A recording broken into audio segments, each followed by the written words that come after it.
안녕하세요, 성도 여러분. 오늘은 미가서 2장 1절에서 13절의 본문으로 미가서 개관, 하나님의 남은 자로 살아가는 법이란 제목으로 하나님 말씀 증거하겠습니다. 부제로는 남은 자의 사상입니다. 1971년 12월 24일 항공기가 벼락을 맞은 후 아마존의 그 정글에 추락했습니다. 93명이 항공기에 탑승했는데 다 죽고 단 한 사람만 살아남았습니다. 그 사람은 17세 소녀인 줄리안 케프케가 살아남았습니다. 그녀는 11일 동안 아마존 정글에서 헤치고 다니면서 버텼다고 합니다. 실은 아마존 정글에서 3, 4일 혼자 살기가 굉장히 어렵다고 그래요. 어떻게 그렇게 살아남을 수 있었을까요? 그녀는 어릴 때부터 아버지에게 서바이벌 생존 기술들을 배웠다고 합니다. 길을 찾는 법, 물을 마실 수 있는 시냇물이 무엇인지, 그리고 사람을 찾기 위한 방법은 어떤 것인지, 어떤 열매를 먹을 수 있는지, 이런저런 기술들을 배웠다고 합니다. 마침 정글에 떨어지자 그는 그 기술들이 생각났고 배운 대로 행동함으로 살아났다는 것입니다. 이처럼 성경에도 심판과 재앙으로부터 하나님의 은혜로 살아남은 자를 가리켜서 남은 자라고 합니다. 남은 자는 이것뿐만 아니라 하나님의 편에 서서 하나님이 이루어 가시는 구원의 역사에 참여하는 자들입니다. 이렇게 남은 자로 살아남을 수 있는 이유는 무엇일까요? 그 소년이 아버지로부터 생존 기술을 배웠듯이 이들도 하나님 아버지로부터 영적 생존 기술을 배웠기 때문에 그렇습니다. 오늘 미가서를 통해서 이 기술이 무엇인지, 가장 중요한 기술이 무엇인지 살펴볼 것입니다. 먼저 성경에 전반적으로 이런 남은 자들의 삶이 기록되어 있습니다. 남은 자의 역사인 거죠.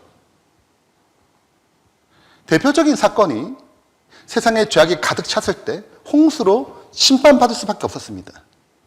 그때 하나님은 노아와 그의 가족들을 선택하시고 하나님의 은혜로 그들을 물의 심판에서 벗어나게 하셨습니다.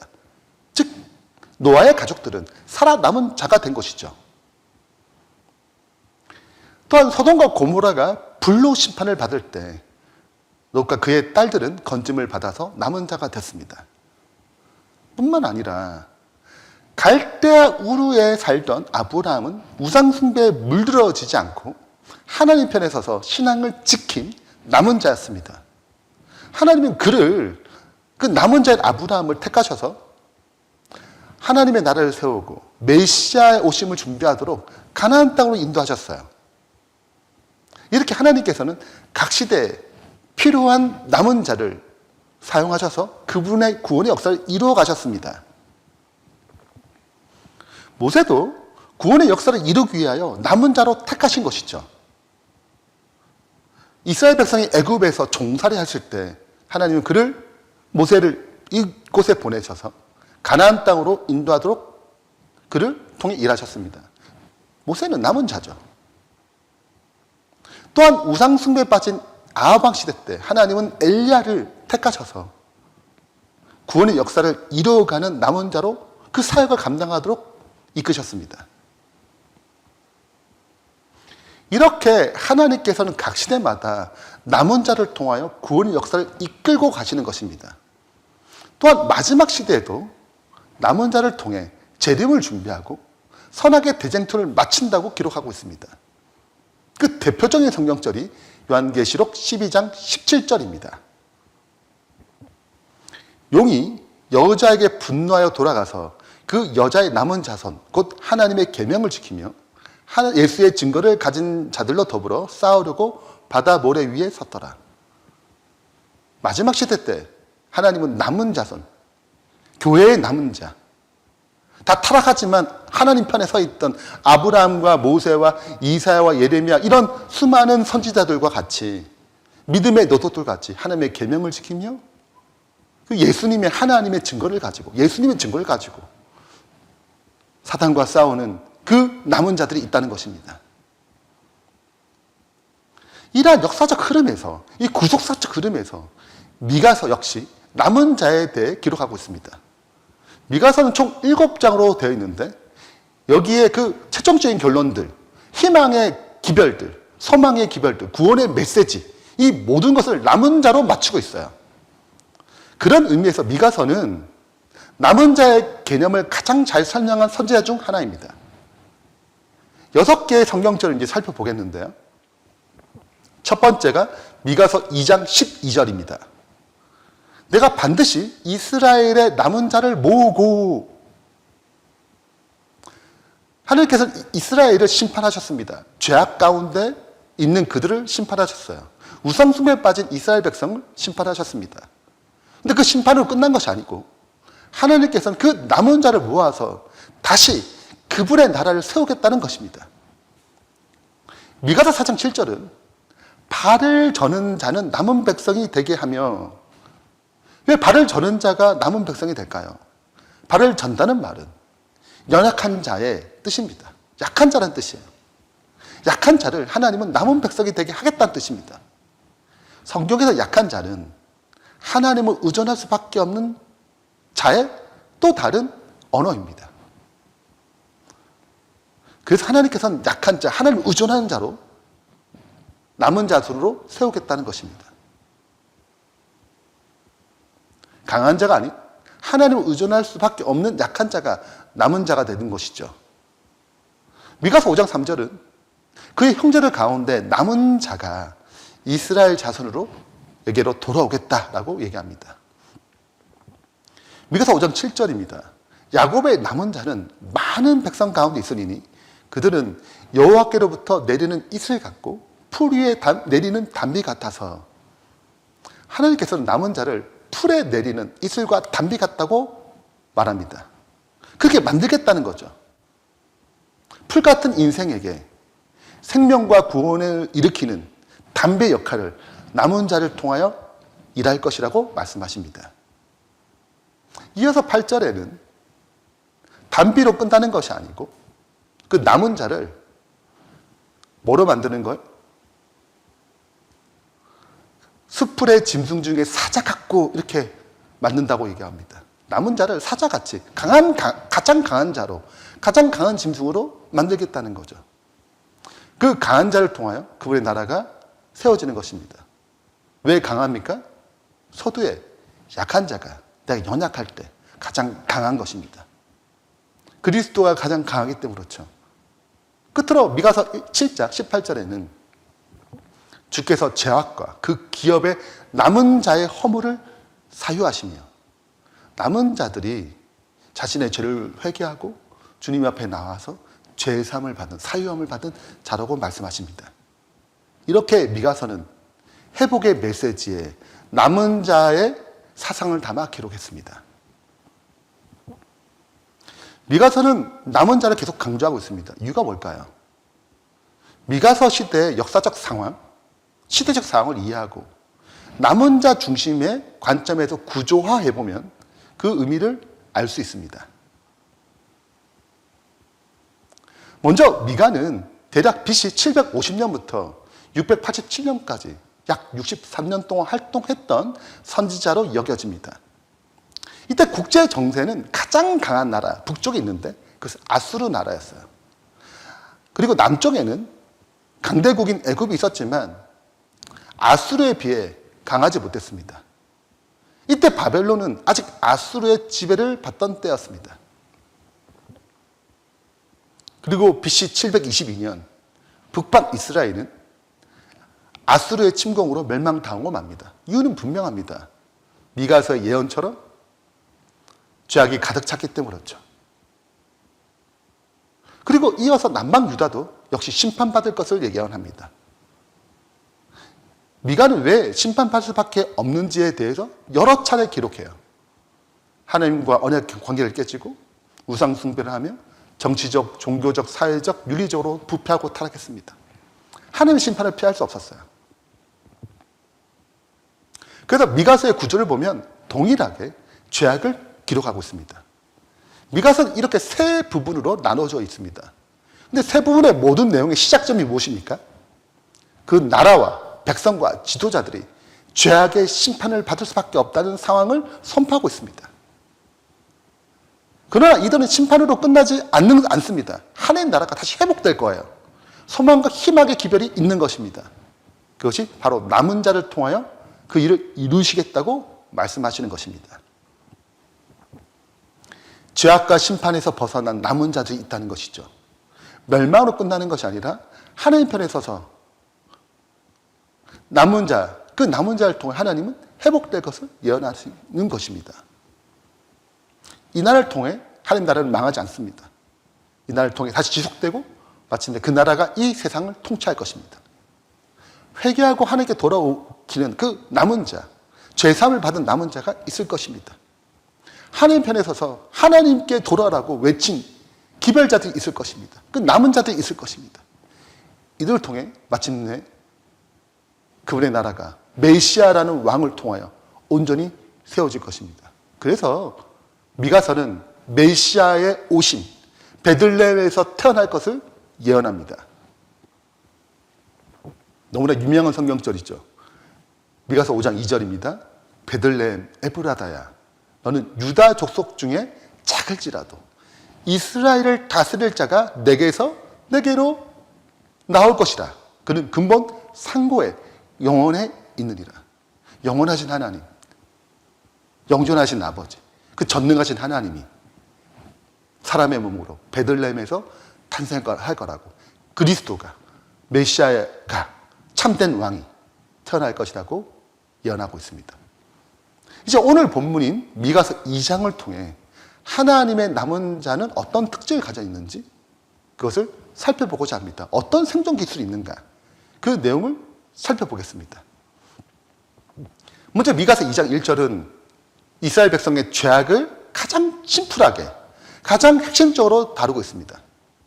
그들이 침상에서 죄를 꾀하며 악을 꾸미고 날이 밝으면 그 손에 힘이 있으므로 그것을 행하는 자는 화에서 진저. 침상에서 악을 계획하고 아침에 힘이 있으니까 그것을 행하는 자들은 마침내 심판받을 것입니다. 2절, 밭들을 탐하고 빼앗고 집들을 탐하여 차지하니 그들이 남자와 그의 집과 사람과 그의 산업을 강탈하는도다. 이것을 3단계로 구성해보면 다음과 같습니다. 첫 번째는 가장 먼저 악을 행할 계획을 세우는 거죠. 그들의 생각에 자기 중심적, 자기 이익적, 이기적이기 때문에 자기의 사업을 불리기 위해서, 자기의 영향력을 더 크게 하기 위해서 악을 계획합니다. 힘이 없으면 하지 못하겠지만 힘이 있고 능력이 있어요. 그 악을 실행할 힘이 있는 것입니다. 결국 무엇입니까? 사업을 강탈하는 것입니다. 자기 이익을 누리는 거죠. 이것이 2700년 전 이스라엘과 남방 유다의 모습이었습니다. 근데 이게 과거로 끝날 걸까요? 그렇지 않습니다. 오늘날에도 여전히 행해지는 것들입니다. 러시아가 우크라이나 침공 이유가 무엇일까요? 자국의 이익을 위해서 강탈하는 것입니다. 강탈 계획을 세워요. 행할 힘이 있잖아요. 강대국이잖아요. 그래서 우크라이나에 전쟁을 일으키는 것입니다. 우크라이나의 이익을 강탈하기 위해서입니다. 이스라엘과 하마스가 왜 전쟁합니까? 똑같은 거예요. 강탈하는 것입니다. 자기의 이익을 추구하는 것이죠. 왜 부정부패가 끊이지 않습니까? 채용 비리가 왜 생기나요? 그 결과가 무엇인가요? 마땅히 붙어야 할 사람은 떨어집니다. 그리고 돈을 통해서, 뇌물을 통해서 붙지 말아야 할 사람이 붙는 거죠. 강탈하는 것입니다. 입시 비리가 왜 생길까요? 자기 욕심을 채우기 위해서 뒷돈을 주고 명문대 입학시키는 것입니다.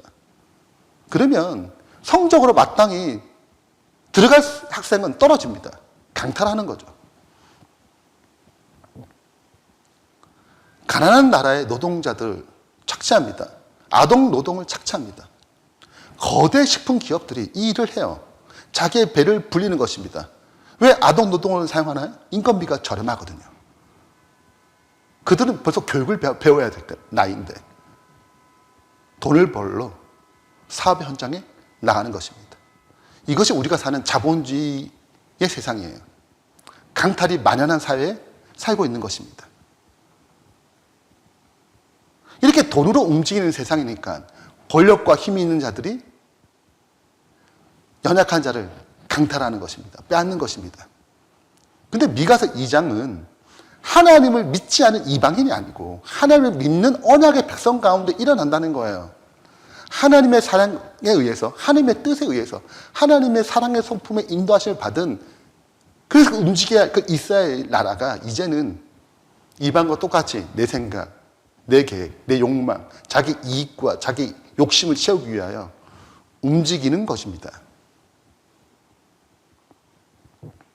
슬프게도 현재 교회 안에도 이런 강탈의 역사가 반복됩니다. 신부가 성추행한다는 것, 교회가 차명 계절을 만든다는 것, 교회 안에 강탈이 일어나는 것입니다.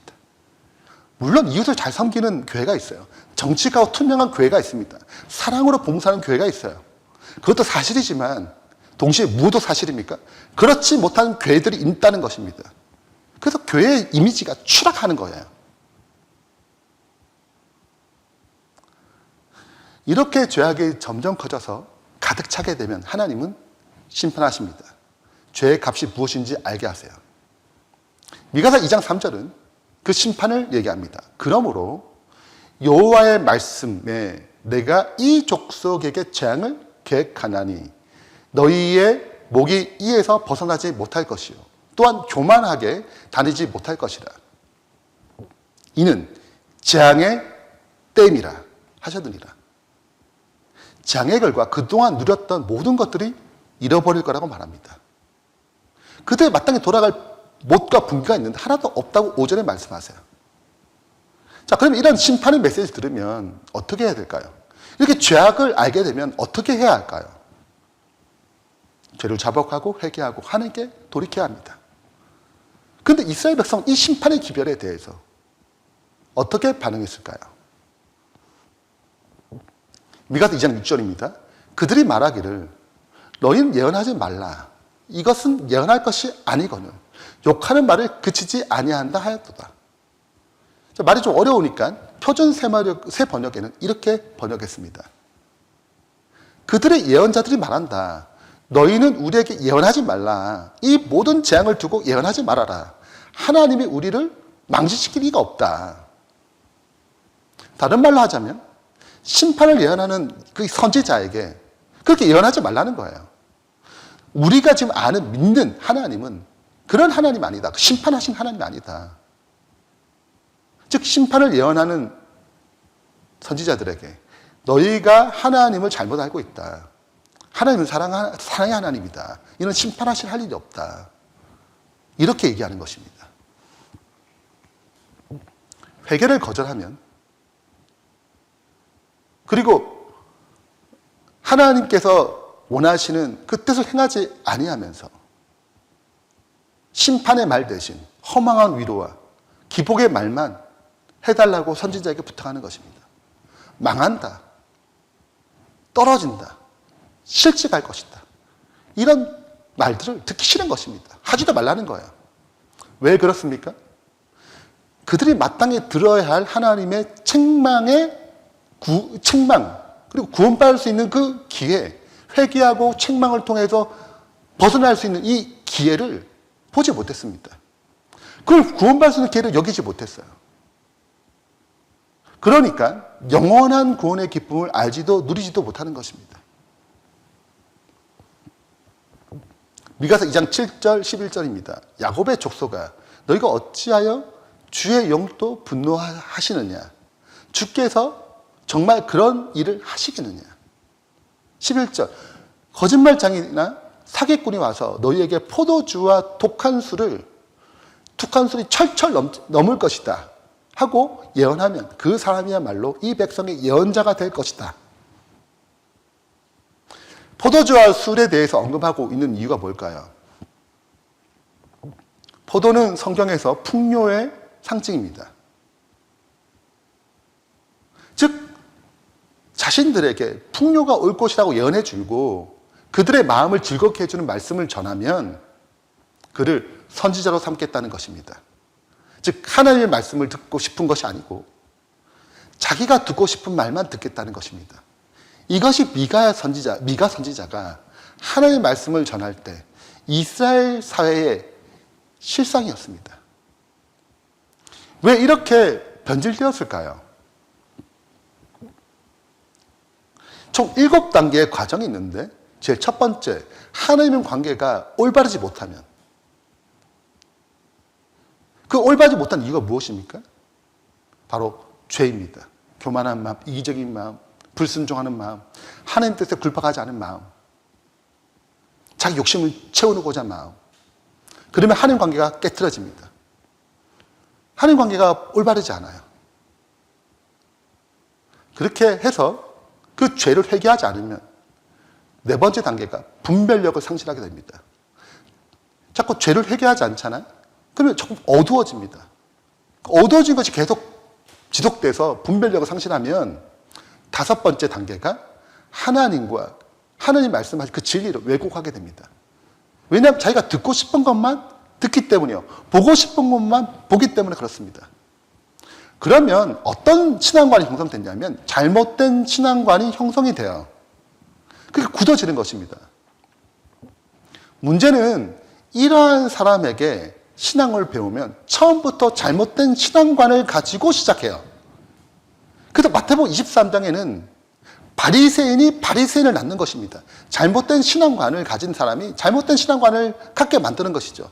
그래서 자기도 들어가지 못하고 천국 문 앞에서 전도에서 데리고 온 사람도 들어가지 못하게 방해하는 악순환이 지속되는 것입니다. 그래서 이것이 심판의 시대 때 멸망으로 가는 패턴이었어요. 이것이 계속 반복되는 것입니다. 예를 들자면 우리의 본성상 성경에 밑줄 긋잖아요. 좋은 것을 밑줄 긋지 나쁜 것을 밑줄 긋고 싶은 거 생각이 없습니다. 뭐 목을 메어 죽었더라 뭐 이런 걸 하고 싶지 않아요. 화해서 진짜 이런데 밑줄 주고 긋고 싶지 않아요. 축복된 말씀, 위로의 말씀 이런 곳에 줄을 긋고 싶습니다. 왜냐하면 우리의 본성이 좋은 것을 추구하는 마음이 있기 때문에 그렇습니다. 그런데 주님을 따르는 남은 자들은 어떻게 해야 할까요? 내가 원하는 것만 밑줄 줘야 됩니까? 내가 원하는 것만 듣는 건가요? 아니에요. 내가 보고 싶은 것이 아닌 하나님이 내게 보여주고 싶은 것, 내가 듣고 싶은 것이 아닌 하나님이 내게 들려주고 싶은 것을 들을 수 있도록 마음을 낮춰야 하는 것입니다. 이것이 성경을 볼 때 가장 첫 번째 자세예요. 듣고 싶은 것을 듣는 것이 아닌 주님의 말씀을 듣는 것, 주님의 말씀 있는 그대로 들을 수 있는 귀, 그게 좋은 말씀이든 격려의 말씀이든 화의 말씀이든 죄를 책망하는 말씀이든 그 모든 것을 들을 수 있고 순종하는 마음의 귀가 열려야 되는 것입니다. 성령이 말씀하실 때 우리가 해야 할 가장 중요한 태도는 있는 그대로 귀를 여는 것입니다. 그래서 하나님께서는 죄의 심판으로 끝내지 않으시고 남은 자를 통해 회복의 말씀을 주십니다. 미가서 2장 12절 13절입니다. 야곱아 내가 반드시 너희 무리를 다 모으며 심판으로 끝나지 않고 다시 모으겠다는 거예요. 내가 반드시 이스라엘을 남은 자를 모으고 그들 한 초소에 두기를 보스라의 양떼같이 하며 초원의 양떼같이 하리니 다시 이렇게 모으겠다는 거예요. 양떼처럼 모으겠다는 것입니다. 보스라는 좋은 초원제 이야기예요. 그런 장소예요. 그러니까 그렇게 아름다운 초원으로 하나님의 남은 자를 모으겠다는 것입니다. 양떼처럼. 그래서 사람들이 크게 떠들 것이며 길을 여는 자가 그들 앞에 올라가고 그들은 길을 열어 성문에 이르러서 마침내 하나님의 성전, 하나님의 예루살렘 성에 오겠다는 것입니다. 그들 앞에 왕이 앞서가며 그들의 왕이 앞서가며 여호와께서는 선두로 가시리라. 자, 하나님께서는 가장 먼저 가시는 거예요. 선두로 가시는 것입니다.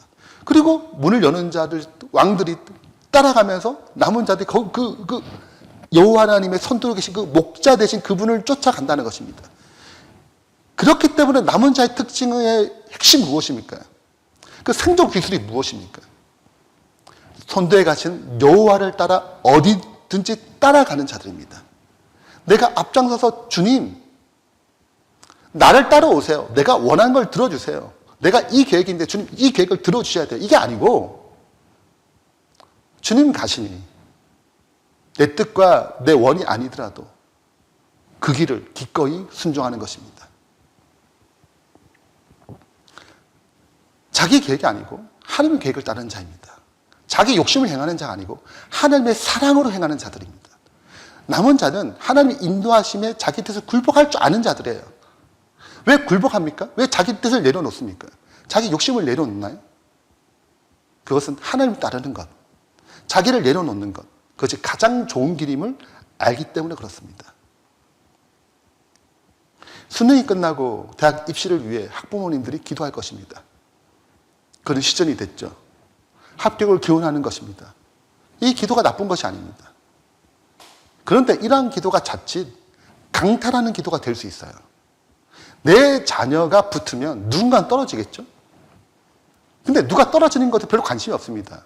그냥 내가 원하는 것, 내 자녀만 붙기만 하면 되는 거예요. 이것은 하나님을 따라가는 남은 자의 기도의 모습이 아닙니다. 하나님은 내 욕심을 이루기 위한 도구화 되는 것이 아니에요. 그렇다면 기독교 안에서, 즉 하나님의 남은 자들이 합격을 기원하며 해야 할 기도가 무엇일까요? 우리의 기도가 어떻게 변해야 할까요? 여호와를 따르는 남은 자의 기도는 어떤 기도가 되어야 할까요? 내 자녀가 붙는다면 내 자녀가 그곳에 하나님의 뜻에 합당하기 때문에, 그리고 이것이 하나님께 영광이 되기 때문에 이루어 주신 것이고, 혹 그렇지 않고 하나님의 뜻이 아니라면, 붙는 것이 하나님께 영광되지 않는 거라면 합격을 내려놓을 수 있는 마음이 필요한 것이죠. 내 자녀보다 다른 사람이 더 합당한 자가 있다면 그 자녀가 붙어야 되지 않겠어요? 그 내 자녀가 떨어지더라도 이것이 하나님께 더 영광스러운 일이 된다면 기꺼이 그 아픔까지 받아들일 수 있는 기도자로 성숙해야 되지 않겠습니까? 우리를 좀 살펴봤으면 좋겠습니다. 우리는 어떤 기도를 하고 있나요? 정말 남은 자의 기도를 하고 있나요? 아니면 나의 욕심과 나의 뜻을 이루기 위한 기도밖에 못하는 건가요?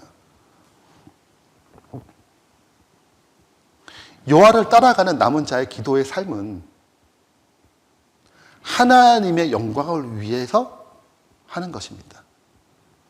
무엇을 하든지 다 하나님의 영광을 위해서. 영광이란 무슨 말입니까? 하나님의 무하적 사랑과 선하심을 가리켜서 영광이라고 합니다. 그 남은 자들은 하나님의 사랑의 성품을 따라 행하는 자입니다. 그렇게 생각할 수 있어야 돼요. 그래서 내 자녀의 합격의 초점이 아니고 하나님의 뜻이 무엇인가? 여기서 하나님께서 어떤 의미로 하신 것인가? 여기서 내가 무엇을 해야 되는가? 하나님께서 이렇게 하셨다면 나는 이제 무엇을 해야 하는가? 내가 떨어지는 것이 하나님의 영광이 되는 거라면, 내 원이 이루어지지 않는 것이 더 의미 있는 것이고 더 가치 있는 것이라면, 나의 아픔이, 나의 슬픔이 그분의 나라를 위해서 내가 다 이해를 못할 수 있어요. 이해를 못할 수 있어요. 그러나 이것들이 분명히 하나님의 영광을 위해서 쓰여진다면 받아들일 수 있고, 내게 주어진 그 상황들을 하나님의 영광을 위해서 기꺼이 헌신하며 나아갈 수 있는 것입니다. 이것이 우리 힘으로는 불가능합니다. 나의 영광을 깨뜨리고 하나님의 영광을 추구하는 삶, 이것은 오직 주님이 내 안에서, 나보다 먼저 가시는 하나님께서 내 안에서 그 일을 이루어야 하는 것입니다. 나는 할 수 없지만 주님을 하시는 것입니다. 우리가 그런 고통을 감내할 힘이 없어요. 그 아픔을 품을 힘이 별로 없습니다. 그러나 우리 주님은 내 안에서 그 일을 이루기를 원하십니다. 이것이 남은 자의 삶의 변화인 거죠. 결론을 맺겠습니다. 미가서 전체의 구조와 미가서 2장을 통해 하나님은 남은 자로서 살아가는 법에 대해서 말씀하십니다. 성경에서 남은 자란 심판과 재앙으로부터 하나님의 은혜로 살아남은 자를 가리킵니다. 그뿐만 아니라 이 남은 자는 하나님 편에 서서 하나님이 이루어 가시는 구원의 역사에 참여하는 자들입니다. 하나님께서는 이 남은 자를 통해 심판과 재앙 속에서 하나님 나라를 세워 가십니다. 이렇게 남은 자로 살아남을 수 있는 이유는 그 소년이, 그 비행기에 유일하게 살아남은 그 소녀가 아버지로부터 생전 기술을 배웠듯이 남은 자도 하나님 아버지를 통해서 영적 생존 기술을 배웠기 때문에 그렇습니다. 그 생존의 기술이 무엇입니까? 그것은 미가서 2장 13절에 기록된 것처럼 선두에 가시는 여호와를 따라가는 것입니다. 이것이 남은 자들의 생존 비법이며 이 세상에서 남은 자로 살아가는 방법입니다. 이것은 자기 뜻, 자기 욕심을 채우는 이 세상의 원리와 다른 것입니다. 내 욕심과 내 뜻을 구하는 것이 아니고 내 뜻을 꺾고 내 욕심을 꺾고 주님의 뜻, 주님의 사랑의 방법으로 행하는 것입니다. 내가 무엇인가 행할 때 나의 동기와 방법은 무엇입니까? 정말 하나님의 뜻입니까? 하나님의 동기로 하는 것입니까? 아니면 내 욕심이 들어가 있습니까? 이것이 하나님의 뜻인가? 내 동기가 하나님의 사랑과 연결되어 있는가? 부합한가? 내가 할 수 없지만 나를 위해 이루시는 주님께 의탁하고 있는가? 하나님께서는 우리의 삶을 목자를 따라가는 여호와를 선두에 두고 따라가는 삶을 되기를 원하십니다. 이것이 남은 자가 살아가는 방법입니다. 이러한 삶을 추구하는 주님의 진실한 남은 자가 되길 바라면서 말씀 마치겠습니다. 기도하겠습니다. 하나 계신 하나님 아버지, 오늘 미가서를 통하여 남은 자가 무엇인지, 남은 자가 어떻게 남은 자로 설 수 있는지, 이 혼탁한 세상에서 어떻게 살아남는 그 비결이 무엇인지 살펴봤습니다. 우리에는 힘이 없습니다. 우리의 인생을 이끌어갈 능력이 없습니다. 주님이 선두가 되셔서 주님이 어디로 가든지 따라가는 자가 될 때 그것이 가장 복된 길이고 이 세상에서 살아남을 수 있는 생존의 기술임을 믿게 해주시고 내 뜻을 꺾고 내 계획을 꺾고 내 욕심을 꺾고 주님의 사랑으로 주님의 뜻으로 주님의 계획을 받아들여 순종하는 저희가 되도록 축복하여 주시옵소서. 예수 그리스도 이름으로 축원하며 기도합니다. 아멘. 열린 온라인 교회에 헌금을 드리시거나 온라인 교회 사역을 후원하기 원하시는 분들은 헌금 안내를 참조하셔서 은행 계좌로 송금하시면 됩니다. 미주에 계신 분들은 어드벤티스트 기빙 웹사이트를 이용해서 헌금을 보내주시면 됩니다. 자세한 헌금 안내는 열린 온라인 교회 홈페이지를 참조하시거나 유튜브 영상 밑에 있는 자세한 설명을 참조하시면 됩니다. 예배에 참석해주신 여러분께 진심으로 감사드립니다.